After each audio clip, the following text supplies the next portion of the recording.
excited to cover this topic. I have had the opportunity to speak publicly a few times now, especially with sales as my background. I present pretty much every single day to Fortune 500 companies.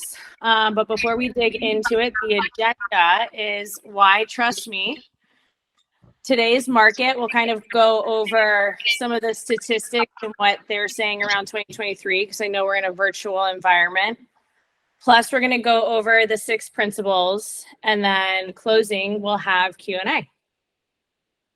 So why trust me? Like I said, I've had the opportunity because of my job in sales to be able to present to Fortune 500 companies, along with speaking at weddings, being able to talk within True Empowerment for Women, of course. And then my dad, as you all may know, my father is definitely my business idol. He is also the reason that empowerment is spelled with just an M, because it's my initials, just like his business. And he really is the reason that I have had the ability to speak in front of crowds and being able to comprehend my triggers, really understand how to handle objections and prepare to talk to larger crowds, right? And the number one way of doing that is get comfortable being uncomfortable, right? So as always, I have to throw a cute little quote in there, but Dale Carnegie always said, speakers who talk about what life has taught them never fail to keep the attention of their listeners. And we'll dig into that in a little bit.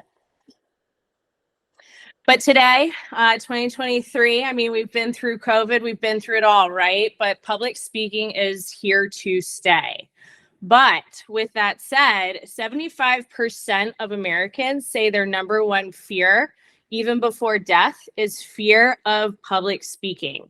The anxiety and the fear that people get before they step in front of a crowd, including celebrities, is huge.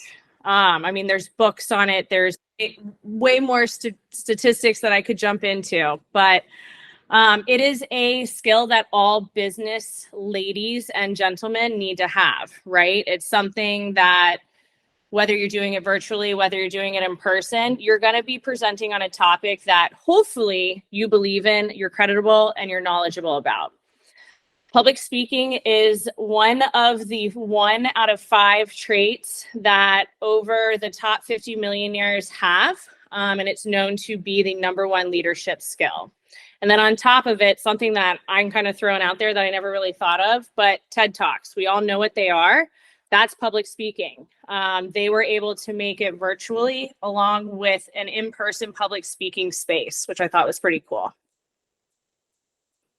So let's get into the 6 traits. So there's only 5 on this screen because the last trait is just something that I like to sprinkle in there. It's not necessarily a principle, but the 5 traits is number 1, believe, 2, preparation, 3 is practice, 4 is mental clarity, and 5 is, of course, engagement.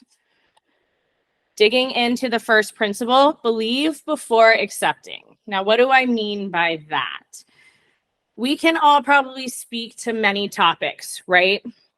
But you have to believe in what you're speaking on, because if you're trying to sell yourself on what the actual material is or what that topic is before even stepping in front of a crowd, it's going to be very painful. If you have to continuously educate yourself, it may be very painful. So my number 1 principle, and these of course are all tips, is to really believe in what you're speaking about. It's okay to say no. It's okay to pass on a speaker opportunity, because reputation is everything, as we all know, but make sure you believe in what you're speaking about. And then from there, if you need to evaluate the topic to understand if you really have that faith behind it, I call it the 5 C's. Make sure you can be clear, you can be concise, you can be concrete, you can be complete by providing a holistic point of view that you're able to educate people in the credibility around being complete on the topic. And then again, credible, whether that's sources that you're noting, like I talked about TED Talks, and able to bring that into the conversation, or honestly, just talking about other public speaking engagements. Like I've been able to speak in front of Fortune 500 companies along with weddings, right? And then last but not least, does it jazz you up? When you go to bed at night and you're like, guys, I'm talking about public speaking to these ladies tomorrow, and let me tell you, like, I cannot wait because this is something I'm so passionate about. This is something that's in my blood. This is something that I do on a day-to-day basis. That's what you have to feel. If you don't believe it, don't accept it. It's okay to say no. Tip 2, preparation. Like anything, you have to prepare. You have to understand. You have to know what you're talking about. Even if you can do it in your sleep, you still need to prepare. Just like Jenna, I'm going to call you out here. She has been in fitness for many years now. She still meals preps on Sundays. It's the same thing. You have to prepare. So my biggest thing is get away from technology, walk away from the phone, write down key points that come to you that you feel other people want to hear about in that speech on that topic. What are the key points? And what I mean by that is, as you can see, I wrote down the principles, right? From there, I'm able to elaborate through the conversations and tell my story. And then you have to have a wow factor, right? Through preparation, I mean, it's going to be, let's talk more deeply about what the climax is, like what's going to get people hyped. And then from there, you have to have that end thought of what do you want the audience to keep thinking about once you've left the room, and what's going to make them want to follow up with you, want to follow your content, want to understand more about why you're so credible in that space. Then from there, I would say preparation also is asking questions of when someone is coming to you and asking if you're able to speak, right? You need to make sure that you're fully prepared, whether it's mentally, physically, emotionally, and also with the proper tools that you are able to use. Can I use a PowerPoint? Can I use handouts? I love to see the spaces that I'm talking in. So honestly, I will even become quote unquote stalkerish sometimes if it's for my technology consulting job. I will go and figure out what room I'm presenting to and who I am presenting to and what their interests are. And honestly, if you're able to, if it's a smaller group, dig down to, do they have kids? Because then you're going to be able to relate to them to what I like to say, bring the boxing gloves down. How long should you be talking for? How much time do you have? Is it 30 minutes? Is it an hour? How much content are you going to be able to actually present on? Do you need any materials in advance, like timelines? Can you ask who you're going to be speaking to within the audience? Is there a list that you can reference? Is there anyone else who's speaking before or after you? Do you have to do those introductions? Just being prepared. And I also see there's a typo. Sorry, guys, I hate that. But just preparation, right? If you think it, ask it, because the more you know before getting on that stage or getting in front of that group of people, the better off you're going to be. Is there any questions so far?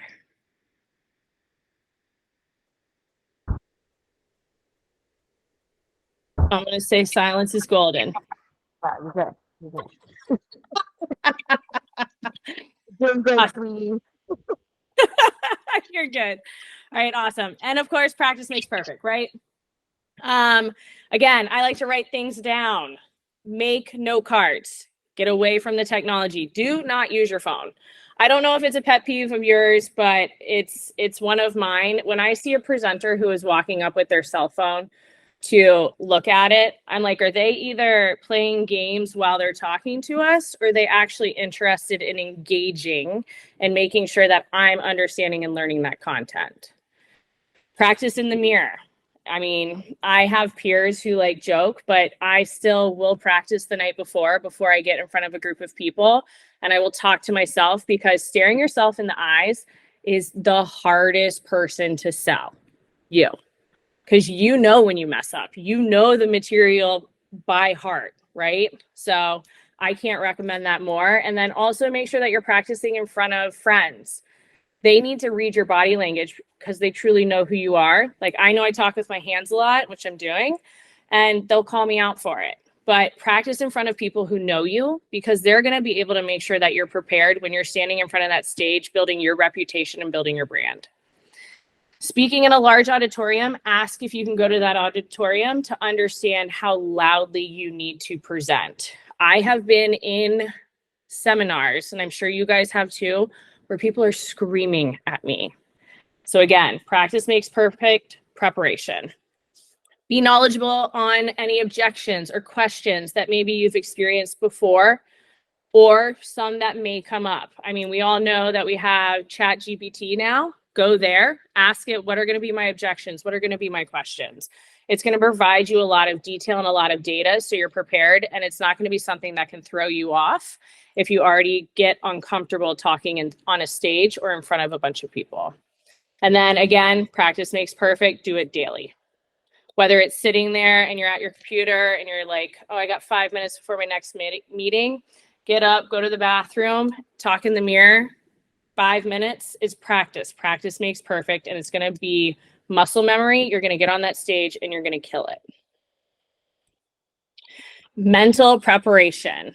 Now, show of hands, who mentally would say that they need to prepare before giving any type of talk or even just walking to a social setting? Yep. Okay. 100%. Mental health is everything. 100%. Yep.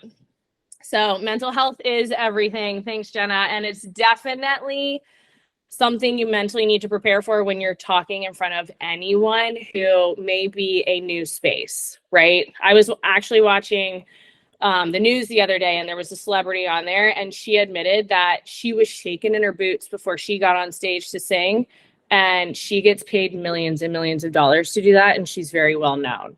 So it's crazy to hear, but everyone needs to prepare because everyone gets nervous in certain circumstances. So mentally is, I would say, the number one. After you've prepared and you've practiced, you mentally need to prepare yourself. So how do you do that? How do I do that? These are my tips here. Know your audience. Number one, know your audience, but always remember they signed up to listen to you. They signed up because they want to be there. They believe in you. They want to have your knowledge. They want to understand the subject that you're talking on. And if you're getting on the stage and you're shaking, honestly, just reminding yourself that is huge, because you know what you're talking about. That's why you accepted to go talk to them. Note cards. If you need to write that down on a note card and have it sitting right there on the panel or having in your hand just so you can look at, if you need to take a breath, huge.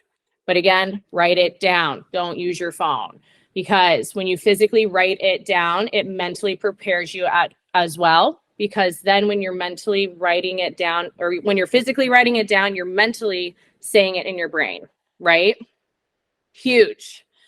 And again, practice, practice, practice. Rehearse the questions. Write down the questions that you think you're going to get. Write down some objections.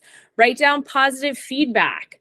Do it in the mirror. You have to mentally prepare yourself for anything, because these days, I mean, someone could walk into your speech and be literally screaming about God knows what. Security has to come in, take them out, but you have to parking lot yourself for that.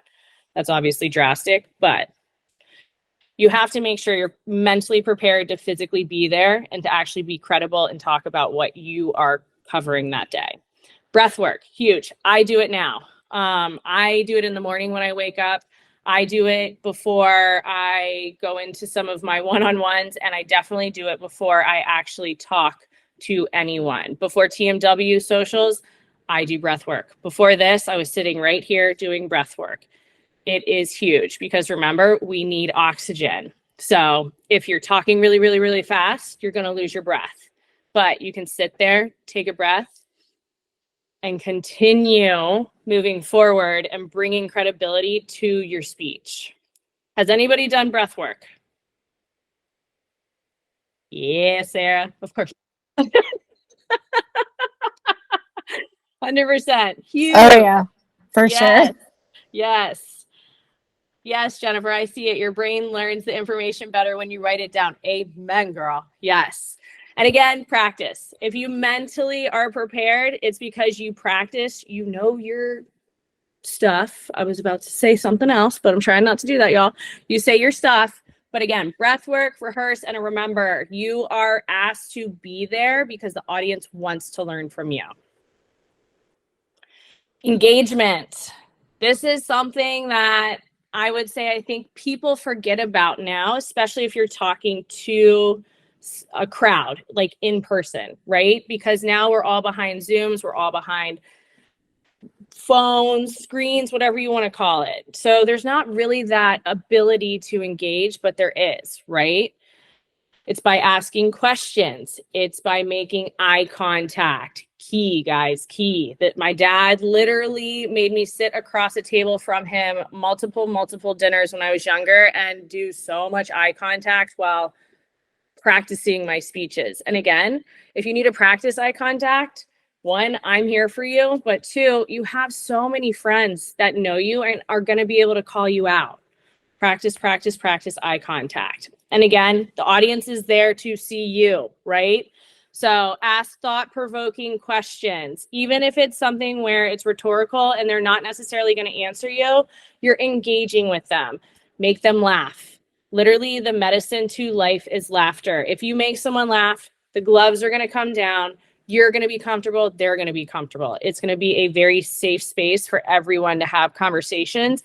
And you may get questions that you never thought that you would provoke for someone to think about throughout that speech.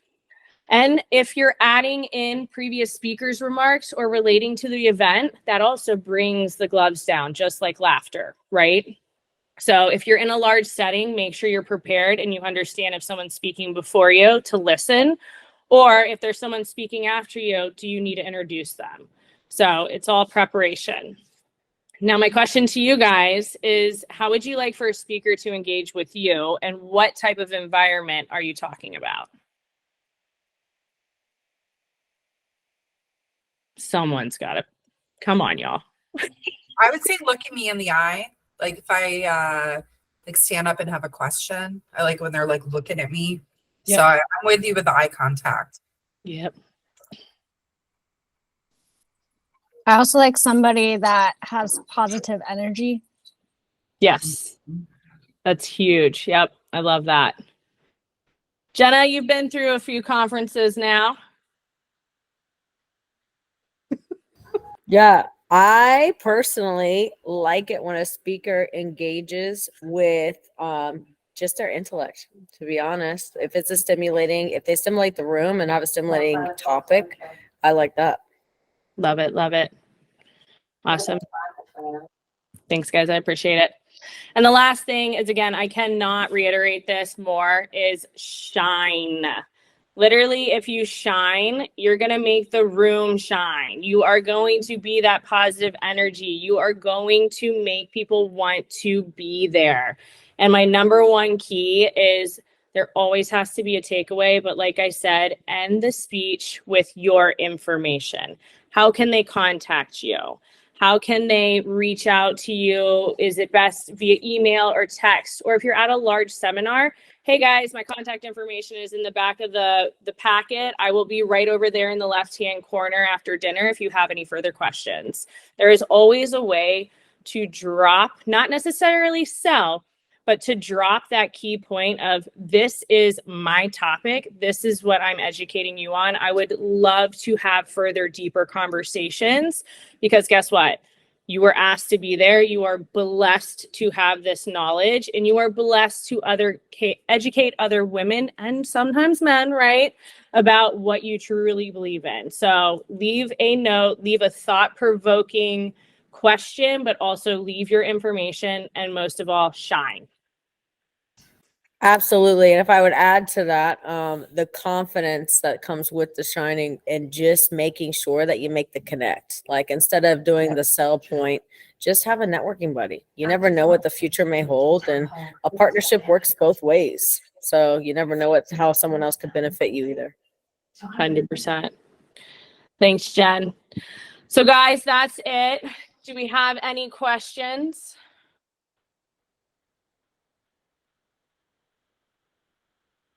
I know it was pretty straightforward. I love this. I love this for the simple fact it should be talked about more.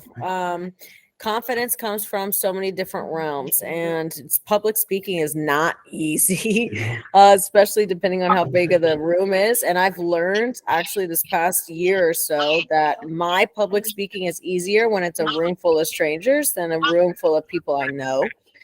So I think it takes two different kinds of preparation for each kind of scenario. But it's definitely something you can work through, and every single time you do it, you obviously are going to get better, and practice makes perfect, just like Tara said. But I utilize my mirror pretty much on a daily freaking basis. If you guys know who I am or see me on IG, I did not always used to be that confident in front of the camera, and sometimes still I'm like, damn, that was a dumbass video. But I leave it up there anyways, because if it helps one person, or if it makes one person laugh, or whatever the case may be, that one person is worth it. So that's the way I look at it personally, and I just keep my train moving. 100%. Amen to that, babe. Smash, you came off mute. Oh shit. No, I've been listening to everything. I've been here the entire time. Y'all here just hear me spraying and working at the same time. No, I mean I did some speech classes like back in college that I took, and everything that you said I've noted off of like you're taking a breath and doing pauses in between. That's like very important. Reading a room, and like confidence is a lot when talking to a lot of people, and believing what you're selling and believing in yourself while you're talking to people. So it does take a lot to do it, and it is scary as shit too. So it's definitely not easy. It definitely does take a lot of time.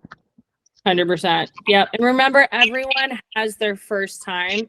And even if it's not your first time or their first time, everyone gets nervous. Everyone gets anxious. I mean, fear is a natural emotion. So it's just it's key on how you have to handle it. Yep. Awesome. Awesome. Well, guys, I have to put this one plug in because I know most of us here are members, if not all. But next event is July 25th. It will be virtual because of summer months and summer vacation. A little bit about Jen. She is a business coach. If you were at our last social in person, Liz spoke about her a little bit, but she's phenomenal. She brings energy to the table, just like what we talked about today. And she is an expert in her field. She was a VP. She literally decided to quit one day, travel the world, and find herself. And the result was professional freedom by helping others to understand that as well. So she'll be talking about business as an art. Yes, sometimes it can be overwhelming, but there's always a way to refuel yourself to get that confidence back, get that vibe, and make sure that it's not taking over your world. So make sure your calendars are marked. I have sent an invite out. If you don't have it, please text me or email me. But thank you for your time. Honestly, I really, really appreciate it. As you guys all know, here's my contact information. And if you have questions or if you ever want to practice public speaking, please hit me up. I absolutely love sitting down and providing any feedback. So thank you guys for your time tonight. And I sincerely appreciate all of you. Woo! Thank you so Ann, much. real quick, Ann, I was just writing in the chat, Ann, about helping you with your handshake. I'll just connect with you on IG. Yes. Have you heard that, Ann? Okay, bye, guys. I think she did. Yeah, no, I love it. Awesome. Love you ladies so much. Please text me, and I cannot wait to see some of you in person very soon. And also, I can't wait to see you who can make it virtually on the 25th. All right. Cheers, y'all. Bye.